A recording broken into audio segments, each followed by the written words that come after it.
안녕하세요. 언니가 읽어봤어의 박에스터입니다. 언니가 읽어봤어. 제가 직접 읽은 책들 중에서 여러분과 공유를 하고 또 여러분들이 이 책이 여러분에게도 도움이 되는지를 선택할 수 있게 정보를 또 제 생각을 알려드리고자 하는 그런 영상입니다. 오늘 준비한 책은 짜잔! 자, 그 룬샷과 규칙 없음이에요. 많이 들어보셨죠? 그 지난해 경영서적이 많이 팔렸다고 하는데 그 지난해 경영서적 베스트셀러 상단을 장식했던 두 권의 책이죠. 이 두 권의 책은 같은 질문에 대한 답을 추구하고 있어요. 어떤 질문이냐면 이 기업이 혁신을 이루기 위해서는 어떤 조직 문화가 필요한가? 그런데 이 접근이 좀 다르죠. 이 룬샷이란 책은 이렇게 하면 혁신이 안 된다. 주로 그런 얘기를 많이 하고 있고요. 이 규칙 없음은 이렇게 했더니 혁신이 되더라. 이 룬샷은 그래서 어떤 그 기업들을 대상으로 하고 있냐, 조언을 주고자 하는 그 대상 기업이 좀 오래된 늙은 기업이라고 할 수가 있어요. 과거에 큰 성공을 거뒀고 지금도 그 성공을 밑바탕으로 계속 이익을 내고 있지만 혁신적인 아이디어는 더 이상 내지 못하는 그룹. 그래서 다른 사람들이 밖에서 볼 때 저 기업은 뭐 저렇게 가다가 망할 것 같아. 뭐 이런 생각이 들 수 있는 그런 거대한 오래된 늙은 기업을 대상으로 한 그런 조언들을 제시하고 있고요. 그에 반해서 규칙 없음은 넷플릭스의 경험을 얘기한 거잖아요. 그래서 이 새롭게 시작하는 혁신적인 아이디어를 가지고 조직을 꾸려가려고 하는 스타트업 또는 이제 그런 스타트업에서 이제 성장 중인 그런 기업들에게 조직 문화의 지침을 제시해 주려고 하고 있어요. 사실 제가 이 룬샷이라는 책을 어떻게 읽게 됐냐면 우리 회사의 조직 문화에 대해서 제가 혁신이 안 될 것 같다는 식으로 좀 성토를 하니까 어떤 선배가 저한테 룬샷을 읽어봐라 이렇게 추천을 하더라고요. 읽어보니까 정말 좀 큰 오래된 기업들에 대해서 시사점을 주는 게 많이 있어요. 좀 이렇게 읽다가 이래서 우리 회사가 안 되는 거야? 뭐 이런 생각을 하면서 약간 화가 나기도 하고 이게 돼? 뭐 이런 또 좌절 같은 것도 느끼긴 해요. 왜 좌절을 느끼냐면 이 조직 문화를 바꾸는 거는 일개 직원이 할 수 있는 게 아니잖아요. 대표나 임원진이 결심을 해야 되는 거잖아요. 그래서 상사가 좀 임원들에게 대표에게 선물하고 싶은 그런 느낌이 드는 책이라는 생각이 들었어요. 실제로 제가 저희 회사 임원에게 추천을 했습니다. 읽었는지 안 읽었는지는 모르겠지만 그의 또 그런 규칙 없음은 읽을 때 어떤 생각이 들었냐면 정말 메시지가 명료해요. 이 규칙 없음은 약간 수학 학습서 같은 느낌이 있거든요. 기초, 심화, 완성. 그래서 자유와 책임이라는 이 큰 모토를 이루기 위해서 세 가지 조건이 필요한데 이 세 가지 조건을 또 3단계에 걸쳐서 얘기를 해요. 아주 명료하고 또 반복적으로 얘기하니까 잘 들어오고 넷플릭스라는 한 개의 회사의 예만 들고 있으니까 이해가 쉽죠. 그런데 이게 좀 읽다가 보면은 너무 딴 나라 얘기 같아요. 딴 나라 얘기 맞아요. 미국 얘기인데 근데 지금 이제 벌써 하고 있잖아요. 거의 20년 가까이 하고 있는 얘기인데도 우리나라하고는 너무 멀게 느껴져서 딴 나라 정도가 아니라 달나라나 목성의 얘기 같은 그런 느낌이 없지 않아 있어요. 어쩌면 제가 좀 스타트업 같은 데 아니라 오래된 기업에서 일을 하고 있어서 더 그렇게 느꼈을 수도 있어요. 자, 그러면 이 두 가지 책에 대해서 제가 간단하게 설명을 해드리도록 하겠습니다. 먼저 룬샷을 설명을 드릴 텐데 이 룬샷을 설명하기 전에 이 룬샷이 뭔가 정도는 알고 들어가야 되겠죠? 이 책이 써 있어요. 룬샷. 주창자를 나사 빠진 사람으로 취급하며 다들 무시하고 홀대하는 프로젝트. 그런데 어마어마한 잠재력이 있는 프로젝트. 그런 걸 얘기를 하고요. 이제 문샷은 그에 반해서 달에 우주선을 보내는 프로젝트, 아주 중요한 결과가 나올 거라고 다들 기대하는 많은 것을 투자한 야심찬 목표. 뭐 이미 성공을 많은 사람들이 검증을 했다. 뭐 그런 게 문샷이다. 룬샷은 검증이 안 됐어요. 무슨 일이 벌어질지 몰라. 허무맹랑하게 보여. 자, 그럼 룬샷 들어갑니다. 자, 우리가 그 룬샷이라는 책은 물리학적인 개념을 가지고 이 기업의 조직 문화에 대해서 얘기를 해요. 먼저 상전이라는 현상에 대해서 주목을 해야 되는데, 전이죠. 뭔가 변하는 순간이에요. 물에서 얼음으로 변하는 순간을 생각해 보세요. 물에서 얼음으로 변하는 그 임계점이 될 때까지는 계속 물인 것만 같아요. 계속 물인데 갑자기 어느 임계점을 딱 지나면 거기서부터 얼음이 되는 거예요. 그런데 그래서 물에서 얼음이 되면 이 유연했던 조직이 갑자기 룬샷 같은 것을 받아들일 수 없는 딱딱한 조직이 된다는 거죠. 이런 상전이가 일어나지 않게 막아야 돼요. 자, 그러면 이 상전이가 일어나지 않게 막으려면 어떻게 해야 되느냐? 상분리를 해야 된다. 자, 무엇을 분리해야 되느냐? 자, 지금 이미 어떤 성공을 가져오고 있는 기존의 어떤 성공한 그런 제품 프로젝트들이 있어요. 그것들을 계속해서 좀 발전시키면서 이익을 내는, 좀 뭐 우려먹는 것이기도 한데, 그런 프랜차이즈 그룹과 이 새로운 혁신적인 아이디어를 내고 테스트하고 끌고 가는 룬샷 그룹을 분리를 시켜야 된다. 얘네가 이렇게 섞여 있으면 안 돼. 왜? 이게 섞여 있으면 이거를 이제 그 프랜차이즈 그룹을 병사, 룬샷 그룹을 예술가라고 이 예를 드는데, 섞여 있으면 병사들이 그러겠죠. 아니, 지금 전진이 중요하지. 조금이라도 앞으로 나가야지. 그렇게 허무맹랑하고 언제 이루어질지도 모르는 아이디어에 돈을 투자하면은 어떡하냐고 이러면서, 우리처럼 이렇게 조금씩 전진을 해 나가야 너도 월급을 받고 나도 월급을 받겠지? 이렇게 말을 하겠죠. 그에 반해서 이제 예술가, 룬샷 그룹은 그러겠지. 참, 그까짓 거 언제 쓸모없어질지도 모르는 그 아이디어 프로젝트를 계속 붙들고 있으면 우리 회사는 망할지도 모른다. 그러니까 이걸 해야 된다. 이렇게 얘기를 하겠죠. 그럼 토론만 하다가 결론을 못 낼 거 아니에요? 그러니까 이 그룹을 분리를 해서 서로 각자 하도록 하되, 서로 이렇게 소통하면서 시너지를 내고 도와줄 수 있게 분리를 시켜야 된다. 이게 첫 번째 원칙이에요. 그 변수로 이 사피 바칼이 4가지를 들고 있어요. 첫째, 연봉 상승률 낮을수록 좋다. 관리 범위 넓을수록 좋다. 지분 비율 높을수록 좋다. 그리고 능력 적합도와 사내 정치 영향력의 비율에서 이 사내 정치보다는 능력 적합도가 좀 더 우선시하는 그런 문화를 만들어야 된다. 그래서 실제로 이 4가지 변수를 가지고 공식을 만들어서 제시를 해요. 그리고 이제 이런 변수들을 이제 어떤 식으로 적용할 것인가의 지침들에 대해서도 얘기를 하는데, 그 지침들을 결과적으로 보면 사내 정치의 영향력을 약화시키는 데 초점이 맞춰져 있어요.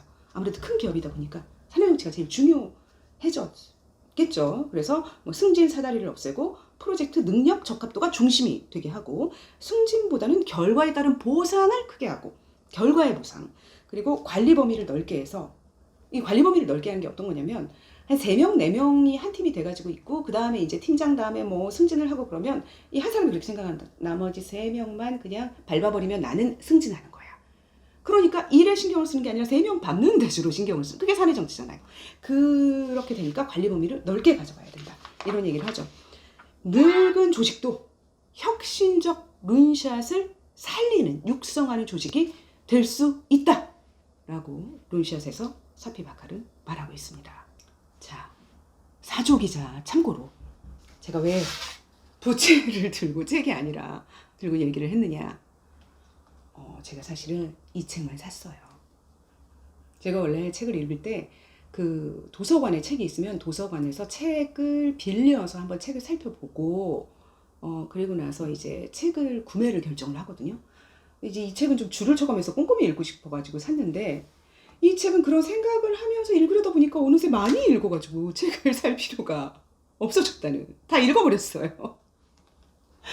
그래서 제가 이 책은 사진 않았지만 제가 이 책을 사서 다른 분께 선물을 드렸습니다. 누구에게 드렸느냐? 이 책을 추천하신 선배께 선물을 드렸습니다. 자, 규칙 없음에 대해서 제가 이제 들어갑니다. 자, 이 책은 기초 심화 완성이라는 3단계 구성으로 되어 있지만, 설명을 빨리 하기 위해서 결론부터 말씀을 드리면, 과거의 기업은 통제에 방점을 뒀죠. 왜냐? 오류 없이 좋은 제품을 많이 만들어야 되니까. 정확하고 좋은 대량 생산에 방점을 뒀고, 이런 경우에는 규칙과 절차가 중요했다. 그러나 현대 기업의 목표는 혁신이다. 시대를 앞서가는 창의적인 제품을 개발을 해야 되고, 예측하지 못한 기회가 와도 그것을 알아보고 잡아야 되고, 변화가 생겼을 때 그거에 바로 적응할 수 있어야 된다. 그러기 위해서는, 이런 혁신을 위해서는 자유와 책임이 필요하다. 그렇다면 이 자유와 책임을 만들어내기 위해서는 어떤 조직 문화가 필요하냐? 세 가지 요소를 얘기를 합니다. 첫째, 인재 밀도. 둘째, 솔직한 평가. 셋째, 통제의 제거입니다. 자, 인재 밀도가 높아야 된다. 무슨 얘기냐? 인재들로만 팀을 구성해야 된다라는 얘기예요. 인재들로만 조직을 구성해야 돼. 베스트 오브 더 베스트로만 만들어야 돼. 왜냐? 인재와 범죄가 섞여 있잖아요. 범죄의 숫자가 적어도 범죄가 기준이 돼버려. 조직의 질이 떨어져 버려. 그러니까 인재들만 모아놔야 돼. 만약에 범죄가 있으면 어떻게 해야 돼? 내보내야죠. 해고. 넷플릭스는 계속 이 해고를 중요한 방법으로 계속 쓰고 있습니다. 자, 이 인재는 어떤 사람이냐? 시장에서 최고의 평가를 받는 사람들이에요. 그러니까 어떻게 해야 돼요? 데려올 때 돈을 최고로 많이 줘야 되겠죠. 업계의 최고 수준으로 대우를 해줘야 됩니다. 그런데 이런 인재들도 조직에 있다가 보면은 계속해서 최고의 성과를 내는 게 아니죠. 조직도 변하고 목표도 변하고 세상도 변하니까. 그래서 어떤 인재가 더 이상 조직에서 최고의 성과를 내는 인재가 아니면은 그때는 어떻게 해야 되죠? 내보내야죠. 퇴직금을 두둑히 줘서. 그렇게 그 사람이 나가면 더 베스트 오브 더 베스트가 올 수 있는 자리가 생기잖아요. 그렇게 계속 조직을 계속 인재 밀도를 높여서 베스트 오브 더 베스트로만 만들자라는 게 이 인재 밀도 높이기고요. 자, 두 번째. 자, 이렇게 인재들이 모여 있으면 솔직하게 평가를, 피드백을 해주는 게 중요해요. 그거 돌려서 말하면 안 돼요. 모든 거를 공개를 하고 솔직하게 다 얘기를 해서 더 잘 나가게 만들어줘야 돼요. 인재들은 부정적인 평가도 이 발전을 위한 계기로 삼습니다. 여기서 가장 중요한 것은 뭐냐면 이 솔직한 피드백을 연봉과 승진에는 반영하지 않는다는 거예요. 왜냐면 만약에 개개 프로젝트에 대한 피드백을 연봉과 승진에 반영을 하면 사람들이 위험한 거는 안 하겠죠. 막 리스크가 많은 거, 사람들한테 욕먹을 것 같은 거는 안 하잖아요. 그럼 언제 혁신합니까? 그러니까 연봉과 승진에는 반영을 해서는 안 된다. 자, 세 번째가 통제의 제거죠. 자, 통제를 없애야 더 자유롭고 더 창의적이 되겠죠. 그래서 뭐 휴가 규정, 출장비 규정, 경비 규정을 다 없앱니다.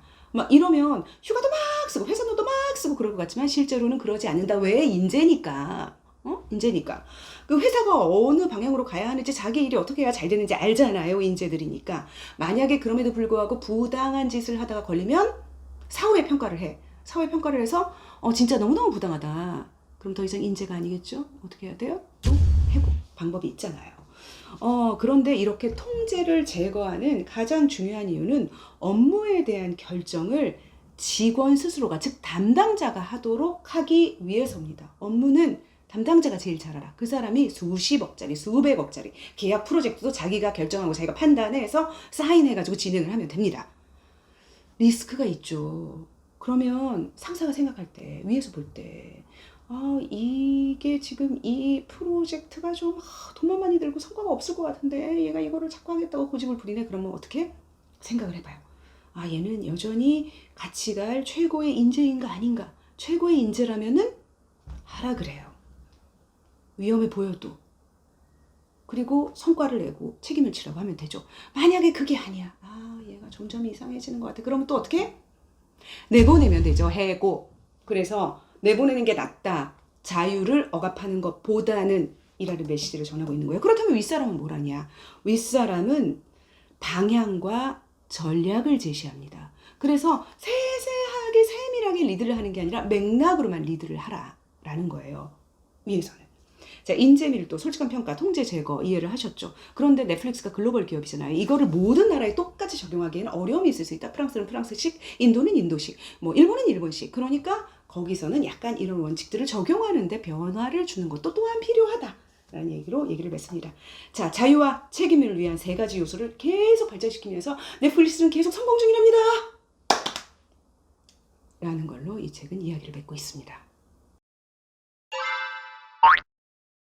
이제 두 권의 책을 읽으면서 좀 각각 조금 다른 느낌? 다른 생각을 하게 됐는데, 이 룬샷이라는 책을 읽으면서 제가 감동을 받은 부분은 무엇이었냐면, 이게 물리학적인 개념을 갖다 쓰잖아요. 그걸 끝까지 책임지려는 모습. 변수들을 제시를 해서 실제로 공식 숫자 이런 거를 제시를 하는 거예요. 그래서 해결책이 있다? 물리학적인 수학적으로도 해결책이 있다라고 끝까지 책임을 지는 그 태도에 자세에 감동을 했고요. 두 번째는 보통 우리가 이제 오래된 기업에 대해서 혁신을 논하면 보통 그러잖아요. 혁신이 되겠어? 포기를 하죠.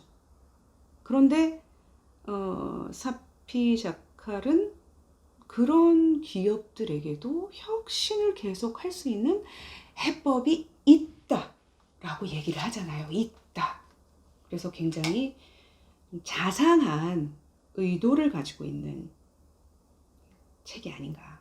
그런데 규칙 없음을 읽으면서 좀